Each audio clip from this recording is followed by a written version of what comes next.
A startup is a seed. You can plant this seed and you water it a bit, but the water goes away, so the plant doesn't grow. Then you find a fertile soil and you put this very same seed in that fertile soil. You water it a bit and suddenly it flourishes and grows and it becomes a beautiful big plant. For TAIGER, that's what we found in Singapore. We found that ecosystem, we found that fertile soil that once you put a bit of more of water, say investment or love, then it just grows.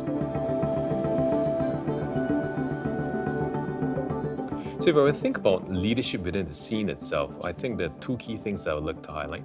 First and foremost, the ability and willingness to embrace failure. So if you're in early tech space, there's generally a case where failure is often seen more often the norm rather than the outlier itself. The second point itself is the ability for us to attract talent and also inspire talent.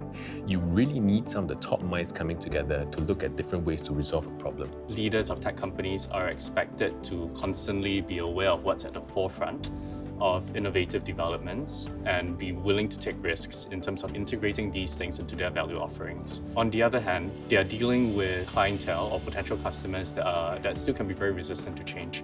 And it's our job to manage that timeline. Change is not optional in our society anymore. I mean, change is the norm. We raised a bit of money and we went to the US, 2 years, 2013, 2014. Catastrophe.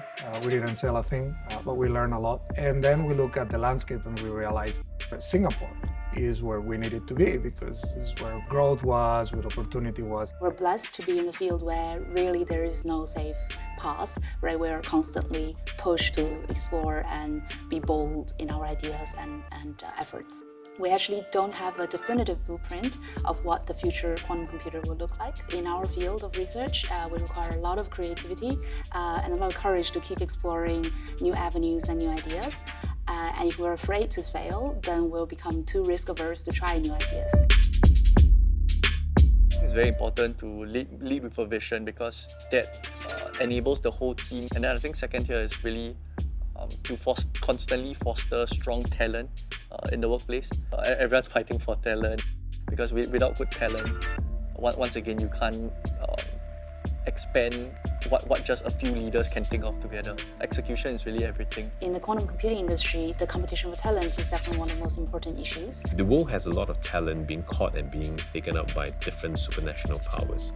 The willingness of these talents coming together to work towards a common vision itself, given the progressively more fragmented world, I think this is something that we need to resolve. If you look at the input factors that go into the assessment of our ranking on the GII, we do very well on several fronts. These are political stability, the effectiveness of policy making, how sophisticated our markets are, and the ease of doing business. The Singapore government is the main entity that has built up capabilities around these frameworks that allow us to stay competitive in the innovation space.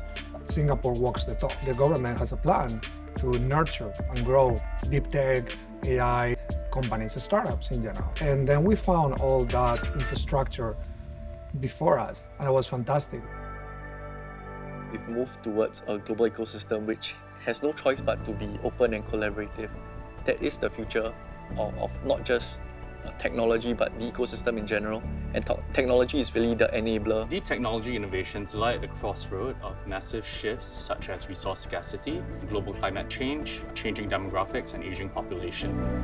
I would encourage all leaders in tech to not just think about the technological feasibility of what they're working on, but also the social usability and the moral desirability of what they're looking to roll out to market. I often believe part of Singapore's success story has been the agglomeration of a variety of factors that have driven us forward in the last 50 years.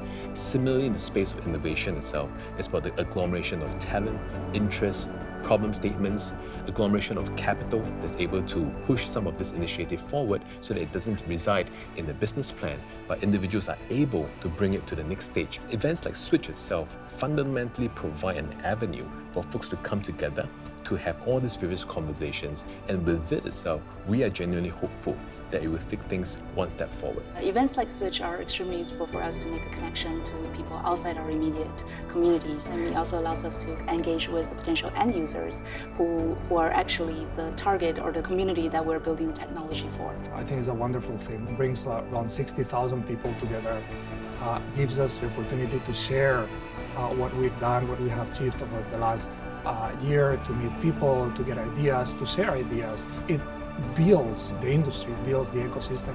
It creates a lot of value.